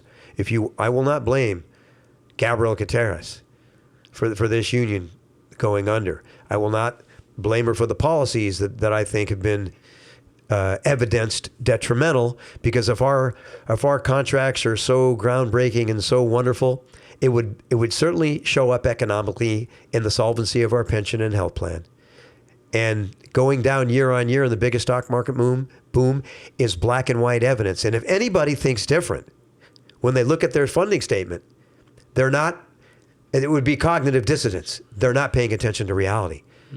So you have to honor the laws of science, mathematics, and truth and stand in it. And if you want your union to be better, because I want it to be brilliant for you. I want you to be able to have it, everybody in your generation and before you, to have the opportunity to earn health care and earn a pension and actually be taken care of. I mean, how would it be if in 3 years this union goes under, our pension gets reorganized, and what people don't understand, the Pension Benefit Guarantee Act company, the Pension Benefit Guarantee Company, they're in the hole at deficit over $63 billion. That means if you worked 40 years in a business, the max you could get is $35 per year of vesting. That means if my pension is $6,000 a year or $8,000 at the max, the most money I can earn if this goes bankrupt is $1,400 a month for 40 years of work. The other thing... You're saying if it gets reorganized, if it got or your reorganized, benefits get reduced to that much. Yep. And the other thing that is so unconscionable to me is that I've worked 40 years. A staff member works 20. I have made more cumulative money than a staff. If a staff member made $75,000 for 15 years and then made 125 or 130 average the last 5, they can retire with a full pension, and they get 70% of their last or of their 5 best cumulative years. So it's their last 5 years. It doesn't go by their total income. It doesn't go by the years when they were making $60,000 a year. So for the last 5 years, if their average is 130, their pension's $100,000, which is more than you. The max for me, their caps are $215,000. So our upper echelon people like Duncan Crabtree, who make $350,000, and Ray Rodriguez $400,000, after 20 years they can take 70% of that up to the max of $215,000. So their pensions will be $215,000 a year.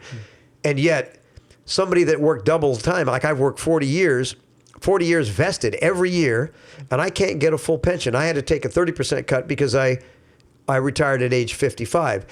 This is the part, this part is really unconscionable, because the members, I should have 5 of my best years. If I get 5 of my best consecutive years, like the staff, my pension's over $100,000 a year.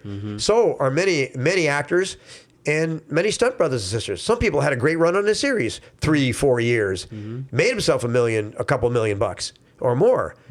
And it doesn't work that way. They don't get their best 5 years. So there's so many terms and conditions. In my humble opinion, this union has now been run for the benefit of the staff and not for the benefit of the members that founded it.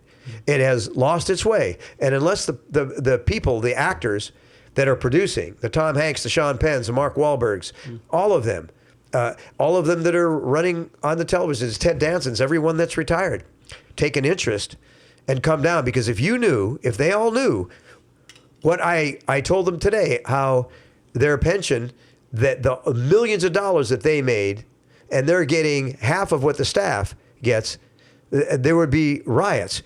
And to have our leader, and respectfully, I disagree with David White. He talks about the best and the brightest.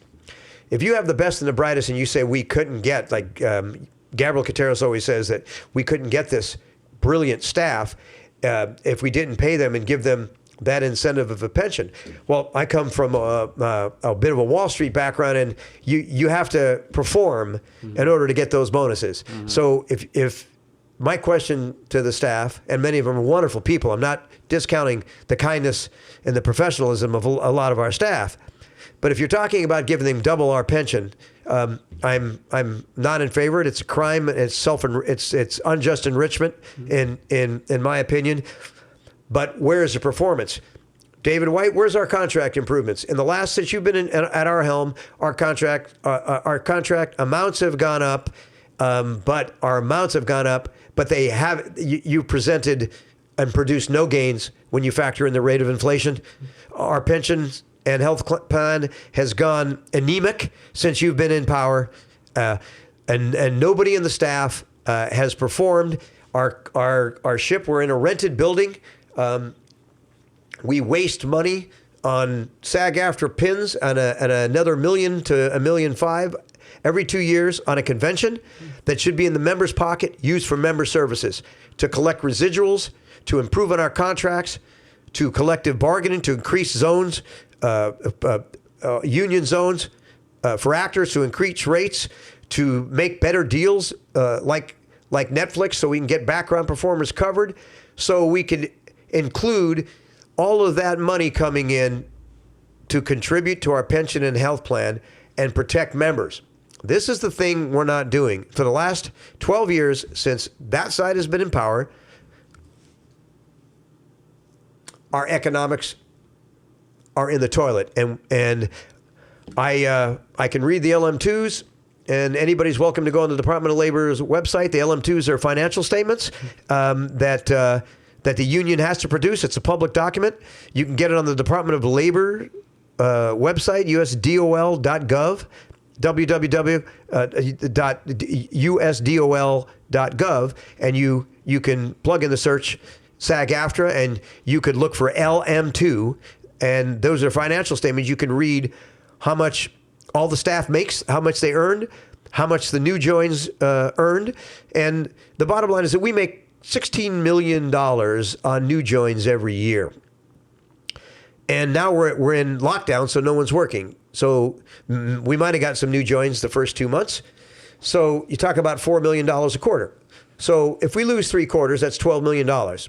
And we were running $5 million at $5 million in the black. So then we're going to be, if this happens, and according to my calculation, we could be approximately $7 million in the hole. The only way to remedy this is for all the members to demand 2 things. Our actor dues contribution caps, they're at $500,000. So they've been that way forever. So actors only pay dues up to $500,000. It should go up to $2 million. That hasn't been increased in over 30 years.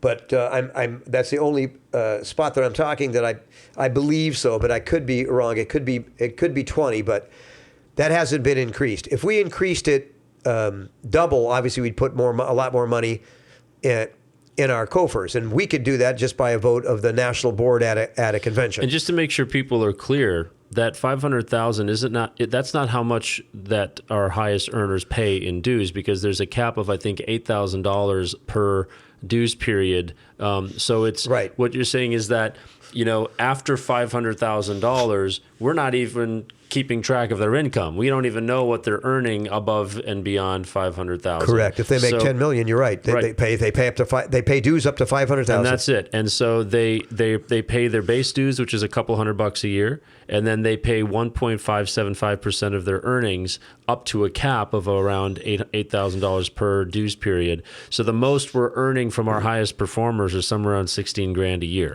That's correct. And then when they make $10 million, $15 a year, or I'll even go from $2 to $15 million a year, a lot of them pay agents, managers, attorneys, and publicists, and they're all write-offable. And someone had informed me that our leadership said that the actors would never go for that because they couldn't write it off. I don't know what they're talking about. They're talking about actors. All these actors that make that kind of money, they're all in corporations. That's a completely ignorant statement. Anybody that's making that kind of money is in a corporation and has a Schedule C.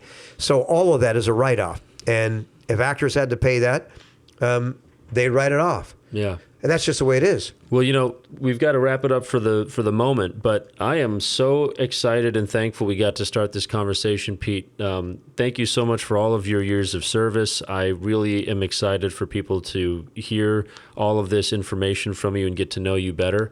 And I hope this will just be the first of many conversations we can have. Yeah, thank you very much. In closing, if people listen to this sooner than later, write your leadership, write David White, write Gabriel Cateras, and demand they raise the pension contribution caps double. Negotiate that, stand for that. It should be a strikeable issue. I believe it's the most important issue that we face because it affects our health and our pension plan. And without that, there's no reason to be in a union.